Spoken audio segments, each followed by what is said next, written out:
Hello viewers, welcome to Bharati's creative gardening and cooking. ఈరోజు మనం ఎంతో రుచిగా ఉండే అరటి పువ్వు కూర చేసుకుందాం. మీలో ఎంతమంది తింటారు?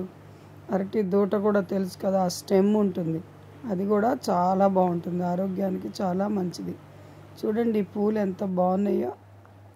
ఇవి పూలు అన్నమాట. ఇలా చక్కగా అంటుకొని దానికి ఉంటాయి అన్నమాట. అవి తీసి లోపల ఒక చిన్న స్టింగ్ లాగా ఉంటుంది, అది తీసి ఇంకొంచెం పీచ్ లాగా తెల్లగా ఉంటుంది ముందర వైపు, అది కూడా తీసి చక్కగా మజ్జిగ నీళ్ళల్లో కొంచెం ఉప్పేసి నానబెట్టి పెట్టుకోవాలన్నమాట. ఇలా ఉంటుందన్నమాట. ఇలా పొడుగ్గా ఉన్నాయి చూడండి, అవి స్టింగ్ మజ్జిగ నీళ్ళల్లో వేసి నానబెట్టి పెట్టుకోవాలి. ఇవేమో అరటి డొప్పలు అన్నమాట. మూకుళ్ళలో కొంచెం నూనె వేసుకుని మినపప్పు, ఆవాలు, జీలకర్ర, ఎండుమిర్చి వేసుకుని ఈ పెట్టుకున్నవి తరుక్కుని పోపు వేసుకుని మగ్గించుకుంటే టేస్టీ అరటి పువ్వు కూర రెడీ అవుతుంది. తరచుగా తీసుకుంటే కిడ్నీలో ఉన్న స్టోన్స్ని కరిగిస్తుంది, బరువు తగ్గటానికి కూడా బాగా యూజ్ అవుతుంది అన్నమాట. కూడా చేసుకుని ఎలా వచ్చిందో కామెంట్ పెట్టండి. ఛానల్ లైక్ చేసి సబ్స్క్రైబ్ చేయండి.